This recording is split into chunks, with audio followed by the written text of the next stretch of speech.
Local productions on QTV are made possible with support from viewers like you. Thank you.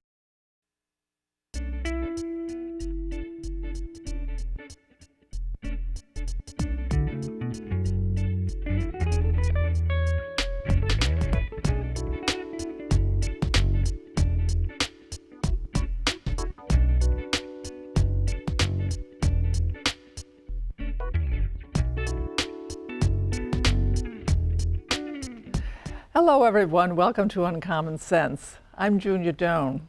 Thank you for joining us. My guest today is Officer Jeremy Davis. Officer Davis is a school resource officer and dare instructor with the Midland Police Department. Welcome, Jeremy. Well, what does the school resource officer do actually? It's a little bit of a crazy job some days. The main principle is just being in and around the schools and having contact with the students, dealing with any matters that may come up that involve or possibly need a police officer to be there. Are there such? Many times there are. Sometimes there's criminal complaints that pop up involving students. Maybe kids made some poor choices, or they were driving poorly, or something to that effect. Or sometimes parents just want us as the school resource officer to talk to their son or daughter. How would they ask you to talk to their son and daughter? Through the phone, or they can come into the school. Many times they might, they've heard about the program. They may call into the school and ask to speak to me, or it could have been a parent who I've had contact with, maybe from previous kids going through the school, and so they know me and know how to get in touch with me through the phone number or email or what have you, or just stopping in. You're around kids quite a lot all these years. Can you sort of, I don't want to say identify, but sense maybe when a kid might get into trouble? Sure. Through the job, I mean, you interact with people. I don't spend all my time in the school, like during spring break and through the summer I'm still out and on the road, and so you get to have contact with many people. Some of the students you interact with aren't making the greatest choices. Being as a school resource officer, I've been there almost 7 years. You get to know a lot of the kids on their way through the school. You meet them as many times in 5th grade doing DARE, interact with them again in middle school just during visits there. Then you get to interact with them in high school. Sometimes you maybe build a pretty good rapport with the students, and then all of a sudden, maybe from one school year to the next, when they walk by the hallway, they don't say hi, or just they kind of break eye contact. It's just kind of like, they wonder if they have a little bit of a guilty conscience or something going on. It's weird to see that, but just reading their body language, sometimes you can tell, hey, we need to have a little refresher contact just to rekindle our contact with one another and let them know that I'm still there. And do you have the option to do that, or do you have to get permission to do that? If I have to pull a student out of class, like have to take them out of an instructional period to deal with a criminal complaint, I need to get permission from parents. But if it's just to have a contact or just a brief conversation, I'm not going to pull them out of class for that, but I'll see them in passing time or run into them at lunch or run into them at the end of the day. It's not like I'm filing criminal paperwork against them or requesting charges. I'm just having a little heart-to-heart just to say, hey, I see some of just a little pep talk. I see some of the people you're hanging out with. Do you think you're making the best choices? Just to let them know that there's somebody keeping an eye on them. Just let them know somebody cares, really. That must be a gift to them. I think it's a gift to them, but it's a gift to me as well. How so? Just being able to interact with the young people and knowing that you possibly can change some lives for the better. Having some of the former students come up to me that mention some of those conversations, and they say, I was really hanging out with the wrong crowd. I was doing some things, but I've changed my life around. That right there is a reward in itself. I mean, it's just, you feel blessed to be able to interact in those ways with the kids. When it's the wrong crowd, how do you handle them? Still trying to have contact with them. I mean, you still try to speak to them, but there's some students that refuse to listen. There's some adults that refuse to listen. There's nothing you're going to say to them that's going to change their ways, but you still try to stay focused on them. You still try to interact with them, but sometimes when they've continued to make some of the bad mistakes, their name ends up on paperwork that goes in front of the prosecutor's office and then in front of a judge. You don't like to see that, but you hope you can interact with that and stop it before that, but sometimes that you can't. When are you at the school? What hours? Our normal work schedule is between 7 a.m. to about 3:30 p.m. So we try to be in around the schools during those time frames. There's 2 school resource officers. I'm mainly at Midland High. We have another officer, Officer Mahabir, who's at Dow High most of the time. But we also spend time in the middle schools that feed into our high schools, and then we teach DARE as well in the elementary schools that then feed into our middle schools. Explain DARE. What's covered in DARE? DARE, many people think that DARE is the same program that was developed back in the early 80s, that we just preach this idea, don't do drugs, and not doing drugs is still the message. But talking with the 5th graders, we go into the 5th grade classrooms. The majority of 5th graders have already heard the message, don't do drugs. All right, they've all heard that message. But what happens in between there? What happens that leads up to that? Because kids have heard that message forever, as I said. Right. DARE has a bigger focus now on making good choices. How do we start off with making good choices? And it talks about just choosing good friends, how to approach peer pressure situations, what those things might look like. And we get to do a little bit of role playing with this happens, that happens, talking about some of how the effects of peer pressure can lead into some stressful feelings, and how peer pressure is sometimes a bigger impact on us than, let's say, if our mom or dad are telling us to do something, because of the idea of wanting to fit in with other people our age, and especially young people.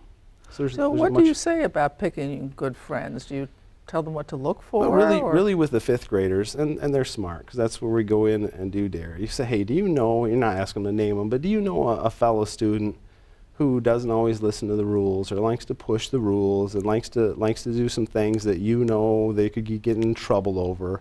And just say, hey, if we're hanging out with that person and they're making those choices, what's more likely to happen to us? Are we going to make good choices, or could we go along with that? And then just trying to relay that into natural, everyday occurrences with the kids. And when you role play, what would you role play? Having them actually play a peer pressure situation, and how to confidently turn down a negative peer pressure situation. So what's an example of that? A lot of times young people, they might have their hands in their pockets and really act unsure of themselves when they're trying to respond, even just in everyday conversations. And really trying to get them to focus on confidently saying no to stuff. Because if you appear weak when you turn somebody down on something, you have your head down and your hands in your pockets, you're looking down at the ground, and somebody says, hey, you want to go smoke some cigarettes, or you want to go do this, or you want to go do that, and you say no really unconfidently, or really, really unsure, they're going to keep asking, and they're going to keep pushing the issue and make it more difficult. But if you stand up for yourself, confidently say no, that just shows through body language, it shows through everything, and you're more likely to get that person to get the point across. I read so much about bullying these days as being a central issue for young people. What do you advise about that situation? We also talk about bullying in the DARE program. And just like, we hear bullying all the time on the news. We hear everything that there is. Everything seems to be, this catchphrase, bullying. My son or daughter is being bullied, or I'm being bullied, or so many people have this misconception just because somebody's rude to me or they laugh at me about something that I'm instantly the target of bullying. But bullying is really, it's much farther reaching than that. It's the kids that are actually being bullied that I can really say that it's bullying. It's a pattern of events that's been going on, and I can't really draw a line in the sand and say it's been going on for a week or a month or what have you. But just because maybe you fall out of your chair in the classroom and people laugh at you, that's not I'm being bullied. That's kids acted in a way they didn't really know how to respond, and so they laughed, and we didn't feel good about it. But you're not the target of bullying. So it's repeated. Is it physical? It can be physical. It can be physical. I read it's on social media. Yeah, there's a lot of different forms of the bullying that's being used. It can be that physical, run into somebody in the hallway or push them down or do this, but it can also be continually one group of people trying to exclude another from that group. Like, don't be friends with so and so, or I won't. Let's leave them out of this group. Don't include them here. Don't allow them to do this. Or, it could be the social media attack where they start making up rumors about them online, saying different stuff just to make them feel horrible. And what have you learned is successful to confront that?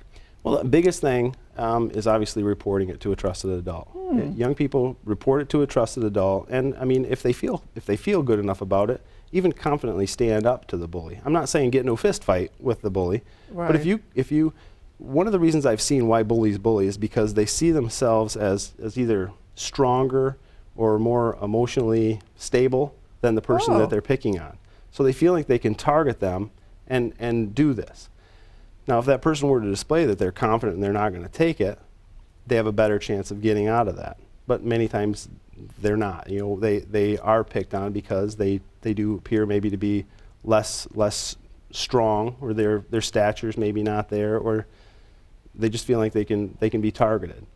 So reporting it to a trusted adult and letting the adults try to get the ball rolling. The biggest thing that I've seen in actual like bullying situation is, say a student comes to you and reports this idea, somebody's bullying, and there's not really a statute out there. There's not really a clear-cut law that says, you know, bullying. But obviously physical things that are happening, people putting threats or stuff online, that can turn into a criminal matter. But a lot of the stuff's handled within the schools by administrators.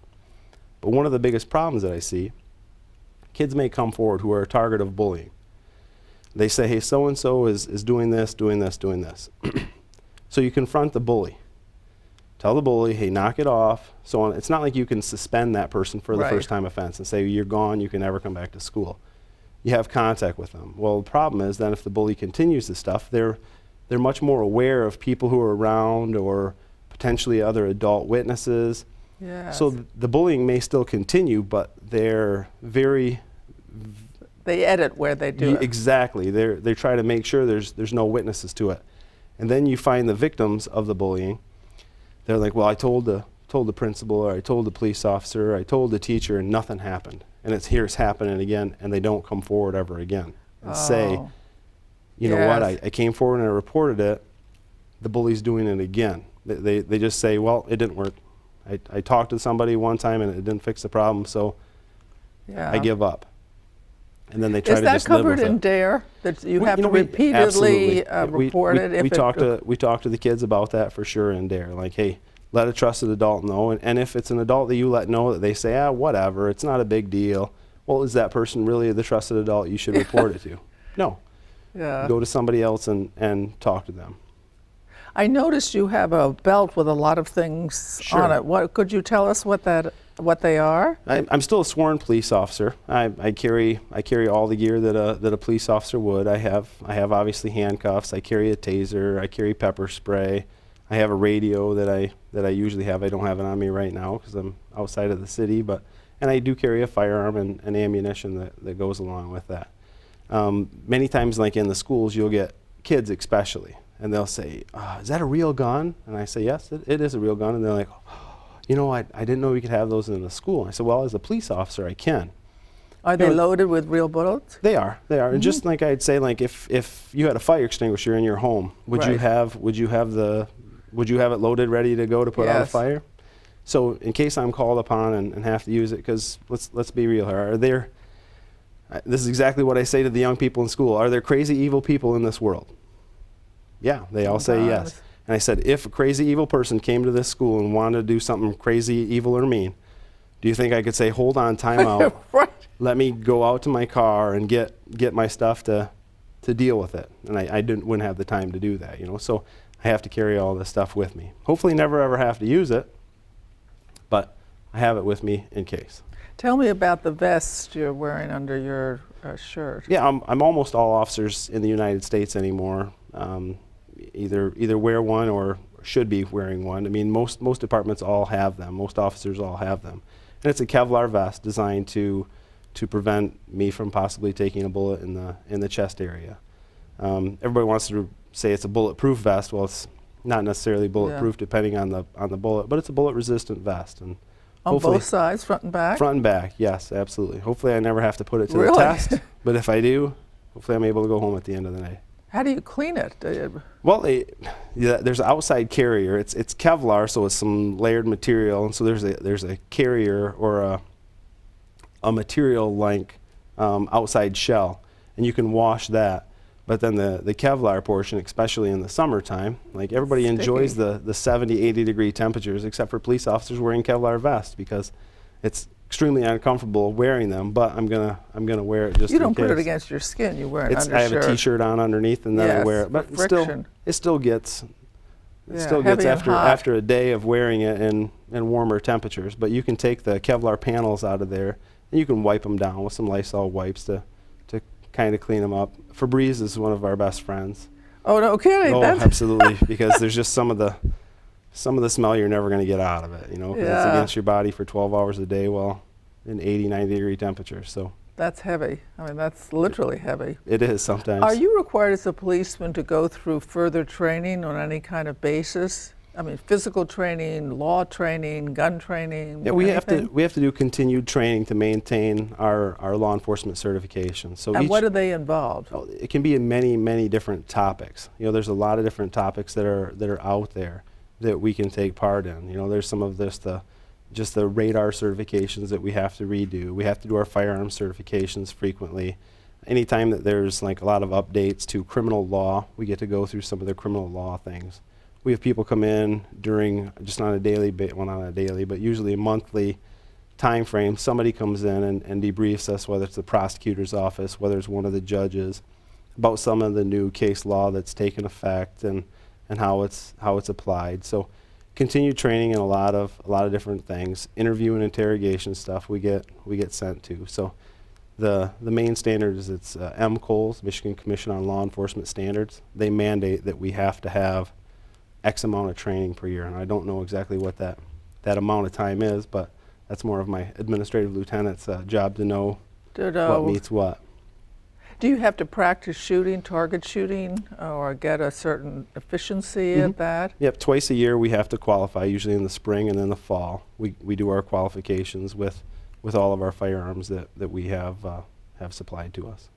How do you account, or do they account, for practiced target shooting? I understand, but if someone's running towards you or away from you or left or right, that's kind of moving. Do they? Sure. Do they have? I don't want to say games, but do they have setups where you practice like that when you're running or sitting or lying on the ground, or, you know, other than standing straight up and saying boom? I know a lot of our firearms instructors, they like to incorporate, even though our qualification is pretty specific, as just kind of like, sometimes it's standing behind a barricade, sometimes it's a slight move and shoot, sometimes where you're walking forward and backwards.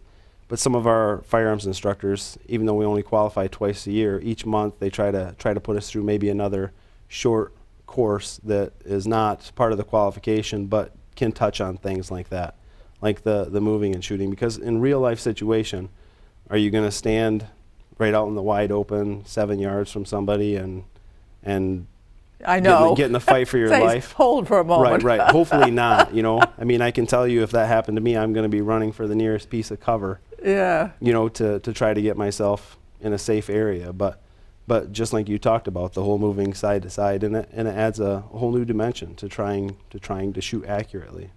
And be in shape enough to move and Sure. contort to get in that position. Sure.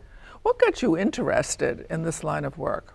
Well, I can tell you, as a young child, I kind of, you know, seeing the police car, seeing some of those things, it was intriguing. It was something that I thought about. One thing that, and to say I wanted to be a police officer, in the beginning maybe wasn't the case. I had a great aunt who, her husband was a conservation officer up in the UP, who unfortunately was killed by some poachers in the early 70s, was run over by their truck when they were trying to poach a bear out of one of the dumps. And just hearing stories about him and my love for the outdoors, hunting and fishing, I was really drawn to the idea of possibly wanting to be a conservation officer. And through some of the conservation officers that I talked to, how to get my best foot in the door, if you will, Yeah. was to become a certified police officer. So I decided fairly early on, middle school, that's the process that I was going to do, and then try to get into the Department of Natural Resources as a conservation officer.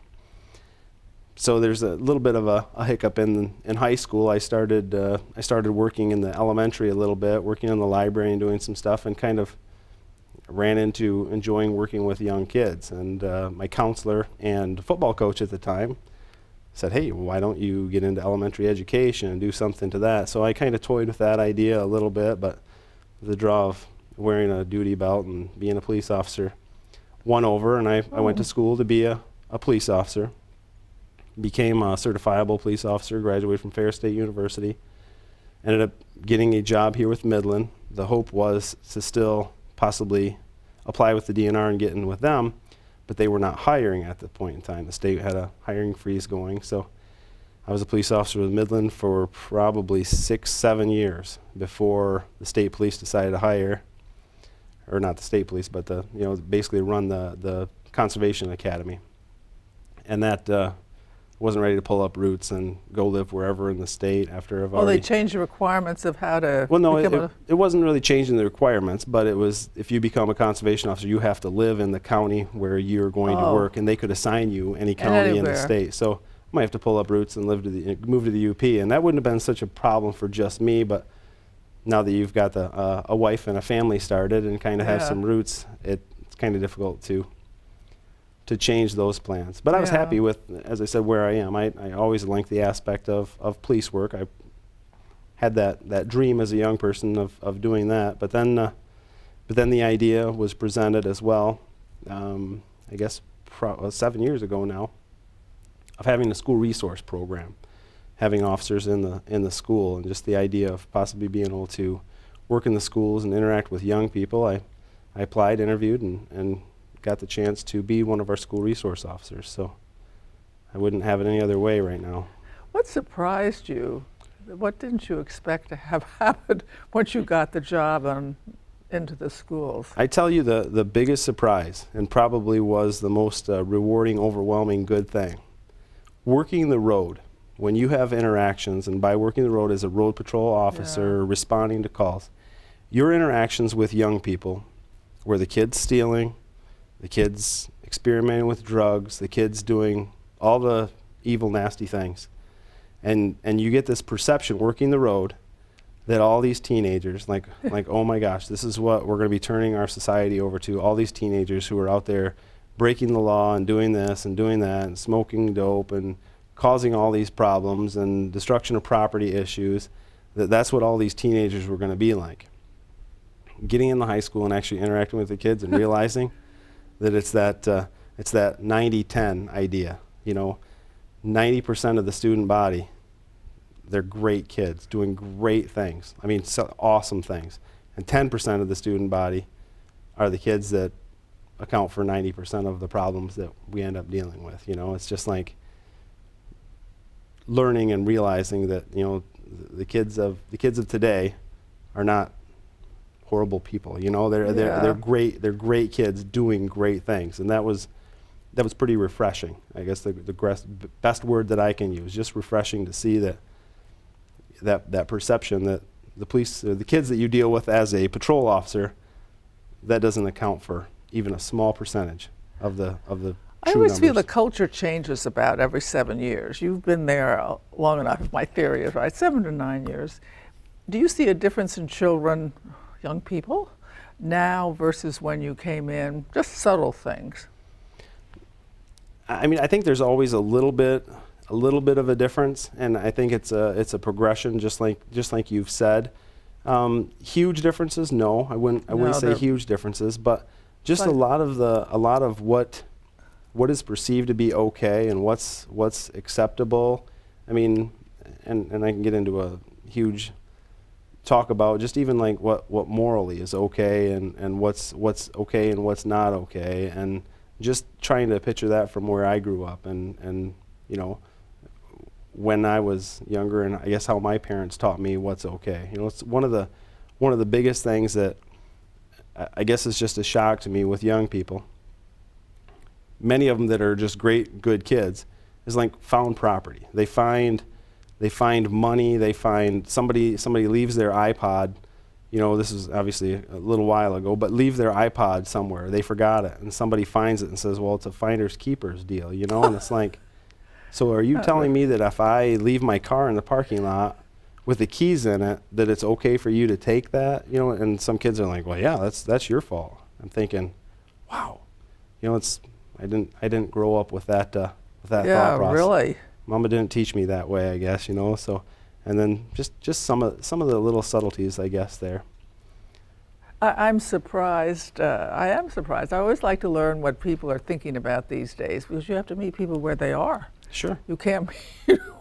I'd like them to meet me where I am, but sometimes it doesn't work. You Sure. know, they never heard of that. Well, I'm really glad you were part of our program, and I appreciate all the work you do in the schools, especially as a male role model for people to stay, boys to stay steady, and what it means to be a decent human being that you can count on, right? It's a different definition. Clean shaven. On my days of work, clean shaven. On my days off, it's kind of nice to avoid the razor a little bit. That's but not professional time, that's private time. Anyway, we're very grateful he came because it's nice to have protection in the schools, but it's also nice to have an extra pair of eyes, hands, and heart to, what do I want to say, not remediate, but just to make things better for kids, to give them an option of someone else to talk to or be with or joke with or depend on or just enjoy. So why don't you think about being that person more? Not that you aren't, but a little more this week to more people you meet. In other words, it's a different way of saying, do something kind for someone you know and someone you don't know today and every day this week. Thank you for tuning in, and I'm so glad you were part of the program, and we'll see you next week. Have a wonderful week. Thank you. To contact Junia, send her an email at info@juniadone.com. For more information, program schedules, and news about future guests, go to www.juniadone.com.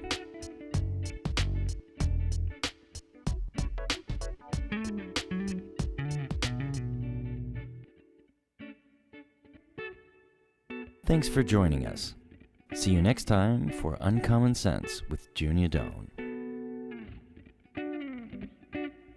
Local productions on QTV are made possible with support from viewers like you. Thank you.